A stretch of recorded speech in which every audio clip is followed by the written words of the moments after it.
नमस्कार, मैं हूं अंशुमान। क्रिप्टो काउंटर पर आपका स्वागत है। बाजार सीमित दायरे में है, केवल सोलाना को छोड़कर बाकी सारे टोकन अपने सीमित रेंज में काम कर रहे हैं, लेकिन कानूनों को लेकर उत्सुकता बढ़ रही है। खासतौर पर अमेरिका में क्रिप्टो कानूनों का नया चरण, नया दौर आने वाला है। सबसे पहले चलते हैं बाजार के बीचों बीच और देखते हैं कि शाम को 6 बजे क्या स्थिति थी। बिटकॉइन 91,100 से 91,300 डॉलर के बीच में है। पिछले 24 घंटों में मामूली बढ़त दिखाई दी है। नजदीकी सपोर्ट 88-89 हज़ार डॉलर पर है और रेजिस्टेंस 94-95 हज़ार के आसपास। जनवरी की शुरुआत में हमने यहाँ थोड़ी तेजी देखी थी, लेकिन बाजार इसके बाद एक रेंज में ठहरा हुआ है। ईटीएफ में फ्लो लगातार घट रहे हैं। बाजार की निगाहें अब अमेरिका में आने वाले महंगाई के आंकड़ों पर और उन नीतियों पर है जिन पर अमेरिका के कानून निर्माता काम कर रहे हैं। इथीरियम 3100 डॉलर के आसपास है, सपोर्ट 3000 पर है, रेजिस्टेंस 3250-3300 पर है। पिछले 7 दिन में इथीरियम की रफ्तार बिटकॉइन से थोड़ी पीछे दिख रही है। इथीरियम के ईटीएफ में भी फ्लो हफ्ते दर हफ्ते थोड़ा नरम पड़ता दिख रहा है, लेकिन डिफाई और L2 के अपग्रेड की वजह से इथीरियम की कहानी अभी मजबूत बनी हुई है। सोलाना इस पूरे बाजार में एक आउटलायर रहा। आज सोलाना ने अपना 140 डॉलर का रेजिस्टेंस तोड़ा। शाम 6 बजे 141 डॉलर के आसपास ट्रेड कर रहा था।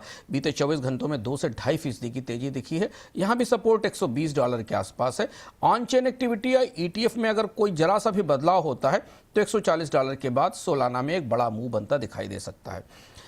इंस्टीट्यूशनल एक्टिविटी के मोर्चे से जो खबरें आ रही हैं उसमें बैंक और क्रिप्टो संस्थाएं मान रही हैं कि 2026 में ईटीएफ, स्टेबल कॉइन और क्रिप्टो के बैंक में मुख्य धारा में शामिल होने के बाद एक नए तरीके की वेव बन सकती है। लेकिन जब तक कानून स्पष्ट न हो तब तक लेवरेज में धैर्य जरूरी है। कुछ बड़े क्रिप्टो प्लेयर कस्टडी, लेंडिंग और एक्विजिशन जैसी सेवाएं बढ़ा रहे हैं, लेकिन फोकस अभी भी बिटकॉइन, इथेरियम और गिने चुने बड़े लिक्विड कॉइन तक सीमित है और सब कुछ केवाईसी और रिस्क कंट्रोल के पर निर्भर है। रेगुलेटरी डेवलपमेंट में अमेरिका का मार्केट स्ट्रक्चर बिल फिर रफ्तार पकड़ रहा है। ये आज की महत्वपूर्ण खबर है। अमेरिका में जो व्यापक क्रिप्टो नियमों वाला बिल पिछले साल प्रपोज किया गया था, उस पर बातचीत तेज है। सीनेट की कमेटी के स्तर पर अगले कदम की तैयारियां चल रही हैं। इस बिल में एक्सचेंज के नियम, स्टेबल कॉइन और डिफाई को लेकर नए रेगुलेशन आएंगे, जिससे थोड़ा जोखिम भी बढ़ेगा, लेकिन क्लैरिटी की उम्मीद है। इधर साउथ कोरिया में क्रिप्टो निवेश पर बड़ा बदलाव हुआ है। आज की दूसरी बड़ी रेगुलेटरी खबर है। जो नई गाइडलाइन आई है उसके तहत प्रोफेशनल निवेशकों को घरेलू एक्सचेंज पर टॉप 20 क्रिप्टो कॉइन्स में इक्विटी का 5% तक लगाने की छूट होगी। अभी तक कोरिया का बाजार मूलतः रिटेल नियंत्रित था, रिटेल इन्वेस्टर्स इसे चला रहे थे।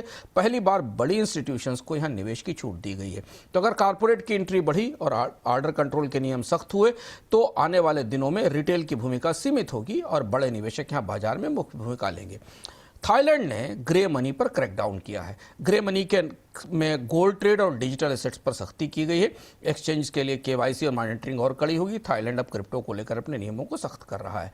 एक महत्वपूर्ण खबर आज रिपल की तरफ से आई। रिपल ने अमेरिका के सिक्योरिटी रेगुलेटर SEC की जो क्रिप्टो टास्क फोर्स है उसे एक चिट्ठी लिखी और उसमें कहा कि क्रिप्टो में एसेट और ट्रांजैक्शन का फर्क रखा जाए, यानी नियम और कानून, अधिकार और दावे एसेट पर केंद्रित हो, ट्रेडिंग पैटर्न पर आधारित नहीं हो।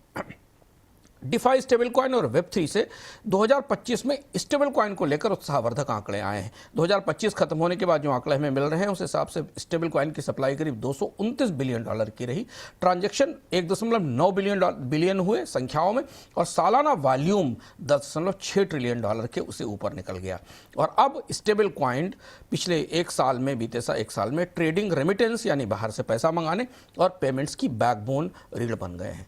रिटेल का मूड मिला जुला है बाजार में। क्रिप्टो मार्केट कैप अभी भी 3.1 ट्रिलियन डॉलर के आसपास है। उतार चढ़ाव ऊंचा है, पर घबराहट वाली कोई बड़ी बिक्री नहीं दिख रही है। रिटेल निवेशक क्रिप्टो बुलरन से हटकर ETF के फ्लो समझने की कोशिश कर रहे हैं, स्टेबल कॉइन यील्ड पर डिस्कशन कर रहे हैं और L2 ड्रॉप जैसी थीमों पर अब बाजार में सोशल नेटवर्क्स पर चर्चा हो रही है। छोटे मीम कॉइन में और माइक्रो कॉइन में लिक्विडिटी लगातार कम हो रही है। अगले 48-72 घंटे का आउटलुक देखें, बेहद महत्वपूर्ण है। वैसे तो बिटकॉइन के लिए 89,000, 90,000 से ऊपर टिके रहना ज़रूरी है, क्योंकि इसके बाद अगर ETF का आउटफ्लो तेज हुआ या मैक्रो रिस्क ऑफ आया तो फिर नीचे बिकवाली आ सकती है। लेकिन बाजार की निगाहें अमेरिका के महंगाई आंकड़े पर रहेंगी। इसके बाद कोई बड़ा महत्वपूर्ण मूव देखने को मिल सकता है। और अब हम आ गए हैं क्रिप्टो विजडम पर।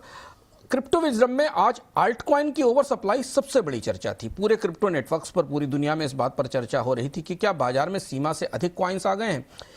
ये बड़ा स्ट्रक्चरल रिस्क माना जा रहा है। इन कॉइन्स की आपूर्ति टोकन लॉक होने से, ट्रेजरी सेल से और जो स्टेक होल्डर्स है उनकी ऊंची बिक्री के कारण हुई है और इस वजह से बाजार में तेजी का मूव नहीं बन पा रहा है। क्रिप्टो में ओवर सप्लाई का रिस्क का मतलब है कि बाजार में इतने ज़्यादा टोकन हों कि असली खरीदारों ने खरीद ही ना पाएं।